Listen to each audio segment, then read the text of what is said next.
Bonjour mesdames, bonjour à ma communauté, bonjour mes sœurs.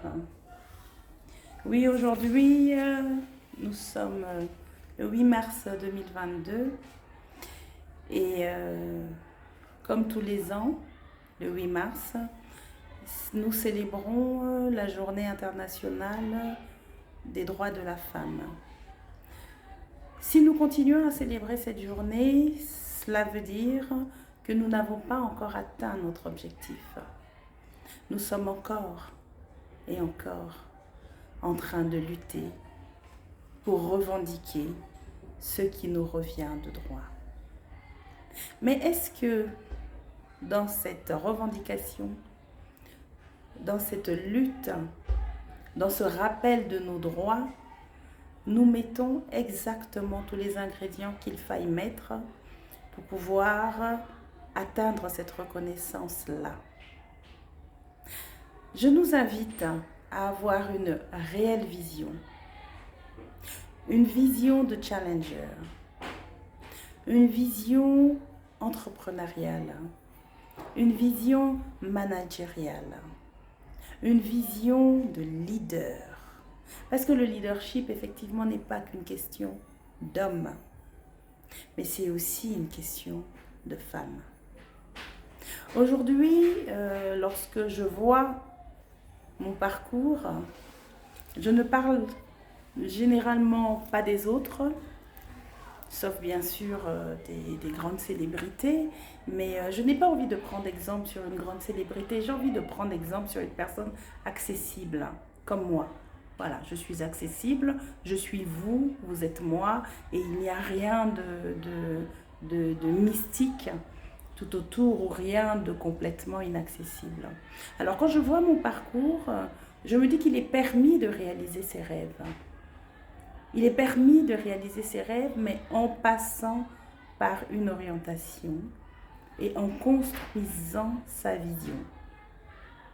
Je voudrais que l'on sorte de notre zone de confort de femmes, d'épouses qui le 8 mars pensent inévitablement à aller s'acheter un pagne pour pouvoir l'attacher magnifiquement sur sa tête, au lieu de vraiment penser à quels sont nos réels combats.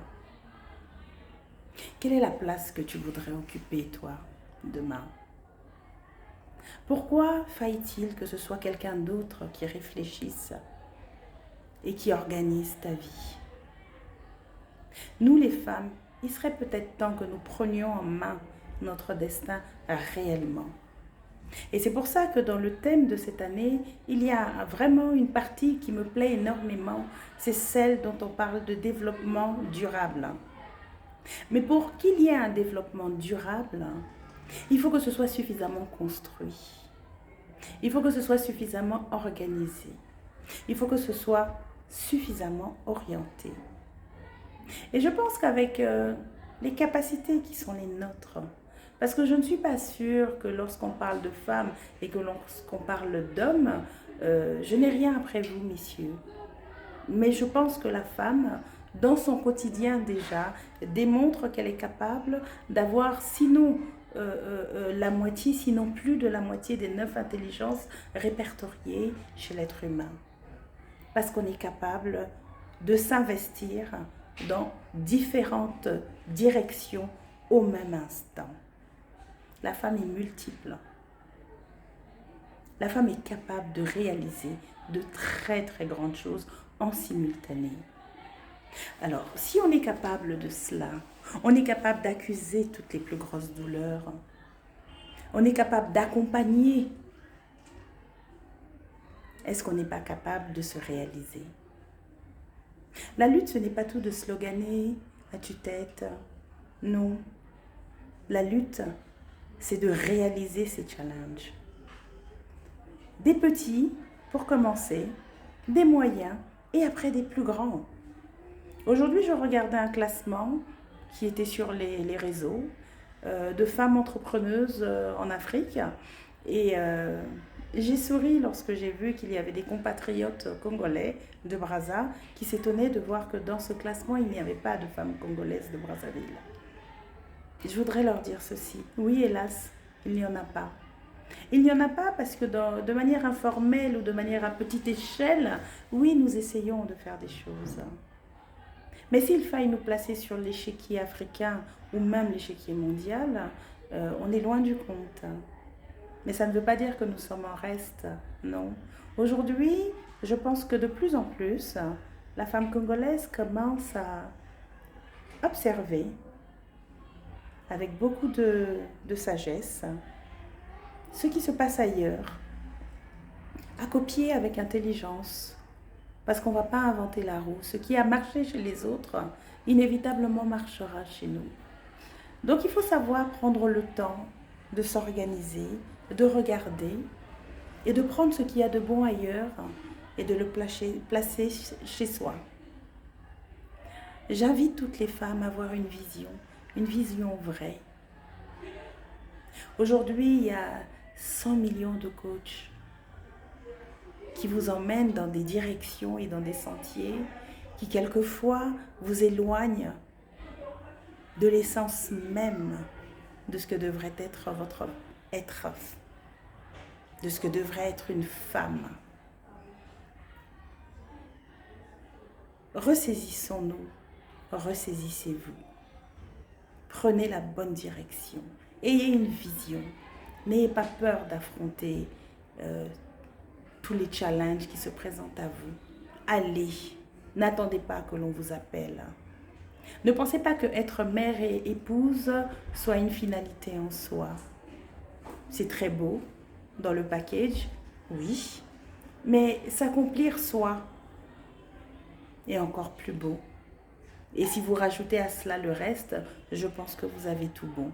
Donc ayez une vision, soyons déterminés, ayons le courage de faire preuve de plus de pugnacité.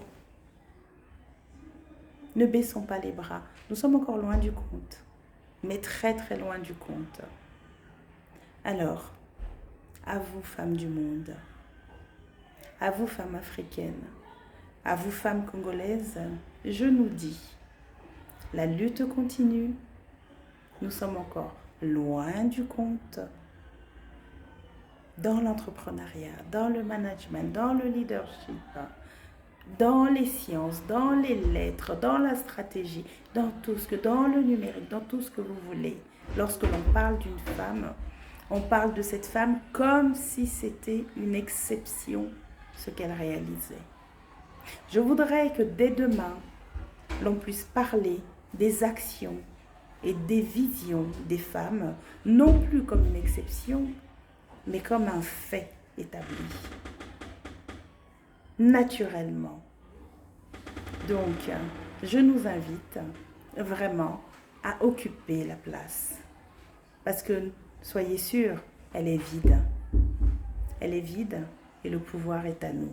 Alors, en douceur, comme nous savons le faire, prenons le pouvoir. Bon 8 mars et la lutte continue. À très bientôt. Je vous invite samedi pour un live. Regardez ma page et vous aurez tous les liens de connexion. À samedi, femmes, climat et développement durable. On va continuer à se former et on va continuer à imposer notre vision.